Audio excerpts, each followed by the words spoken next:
Kevin Mitnick, दुनिया का सबसे बड़ा हैकर और उसकी हैरान करने वाली कहानी।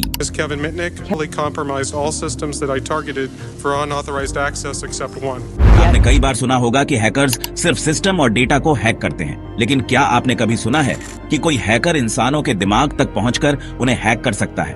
ये कहानी है केविन मिटनिक की, दुनिया के सबसे प्रसिद्ध और खतरनाक हैकर की, जिसने अपनी कला के जरिए दुनिया की सबसे बड़ी टेक्नोलॉजी कंपनियों की सुरक्षा को चुनौती दी।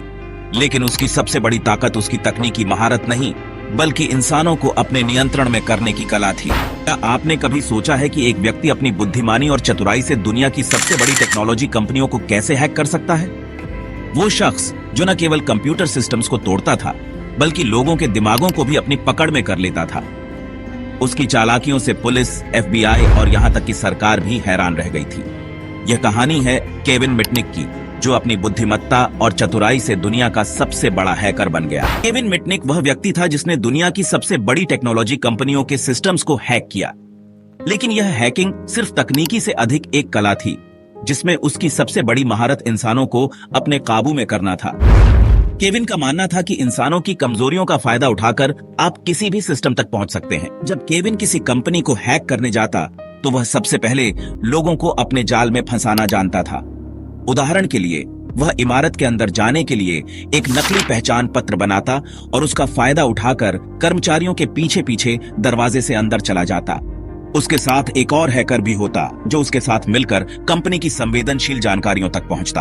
एक बार जब वह किसी कंपनी के अंदर पहुंचता, तो वह अपने हैकिंग टूल्स और मालवेयर की मदद से सिस्टम में प्रवेश कर जाता, जहां से वह बेहद संवेदनशील जानकारियों तक पहुंचता। उसने लाखों क्रेडिट कार्ड नंबरों तक पहुंच बनाई, लेकिन उसने कभी उनका इस्तेमाल नहीं किया। उसके लिए हैकिंग सिर्फ एक चुनौती थी, एक खेल था, जहां असली मजा उन जानकारियों तक पहुंचने में था। केविन का शौक बचपन में ही शुरू हो गया था। 12 साल की उम्र में उसने बस का टिकट हासिल करने के लिए अनोखा तरीका अपनाया और साथ ही फोन नेटवर्क के जरिए मुफ्त कॉल्स करने की कोशिश की। उसका बचपन अलग था, क्योंकि उसका पिता उसे छोड़ चुका था और उसकी मां कड़ी मेहनत करके घर चला रही थी। वह अक्सर अकेला रहता था और जादूगरी और हैकिंग में रुचि लेता था। केविन की जिंदगी में एक बड़ा मोड़ तब आया जब उसने 17 साल की उम्र में पैसिफिक बेल के सिस्टम को हैक किया और पकड़ा गया। उसकी गिरफ्तारी के बावजूद उसकी हैकिंग की लत में कोई कमी नहीं आई। उस वक्त उसने अपनी सारी ऊर्जा हैकिंग और सिस्टम्स को तोड़ने में लगा दी। जब केविन को गिरफ्तार किया गया, तो FBI ने उसके बारे में कहा कि वह इतना खतरनाक है कि वह पूरी दुनिया के सिस्टम्स को हैक कर सकता है। केविन के दोस्त ने उसे धोखा देकर FBI तक पहुंचाया। इसके बावजूद केविन ने सिस्टम्स को हैक करना नहीं छोड़ा। FBI से बचने के लिए केविन ने अलग अलग पहचानें अपनाई और एक नया जीवन शुरू किया। इस दौरान उसने मोटोरोला और नोकिया जैसी बड़ी कंपनियों के संवेदनशील सोर्स कोड्स तक पहुंच बनाई, लेकिन FBI लगातार उसके पीछे थी। केविन को यह जल्दी समझ में आ गया था कि FBI उसकी गतिविधियों को ट्रैक कर रही है। उसने अपने संपर्कों की मदद से FBI के गुप्त फोन नंबर हासिल किए और उनकी निगरानी शुरू कर दी। इस दौरान केविन ने अलग अलग तरीकों से FBI की निगरानी को भी धोखा दिया। आखिरकार केविन को एक दिन अपनी अंतिम गिरफ्तारी का सामना करना पड़ा। FBI के एजेंट्स ने उसके घर के पास पहुंचकर उसे गिरफ्तार कर लिया। इस दौरान केविन ने अपने सबसे अच्छे हैकिंग साथी के साथ कई चालाकियां की, लेकिन अंततः वह पकड़ा गया।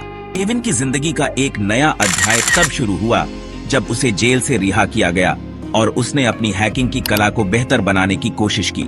उसने एक साइबर सिक्योरिटी विशेषज्ञ बनकर अपनी कहानियां साझा की, लेकिन 2022 में उसे अग्नाशय कैंसर का पता चला और 2023 में वह दुनिया छोड़कर चला गया। केविन मिटनिक की कहानी सिर्फ एक हैकर की नहीं है, बल्कि एक ऐसे इंसान की है जिसने अपनी दिमागी ताकत को शक्ति के रूप में इस्तेमाल किया और हर सिस्टम को चुनौती दी। उसका उद्देश्य केवल एक था, शक्ति का अर्जन, और उसे पाने के लिए वह किसी भी हद तक जा सकता था। केविन मिटनिक की कहानी न केवल हैकिंग की दुनिया का एक महत्वपूर्ण अध्याय है, लेकिन यह हमें सिखाती है कि कैसे टेक्नोलॉजी और इंसानों की भावनाओं के बीच एक गहरा और जटिल रिश्ता होता है। उसकी जिंदगी के इस सफर ने हमें यह समझाया कि हैकिंग सिर्फ तकनीकी महारत नहीं, बल्कि एक गहन मानसिक खेल भी है। सुपर देखने के लिए धन्यवाद और कहानियों के लिए सब्सक्राइब करें। अगर आपको यह कहानी अच्छी लगी हो तो हमारे चैनल को सब्सक्राइब करें, ताकि हम ऐसी और भी कहानियां आपके लिए मेहनत से बना सकें।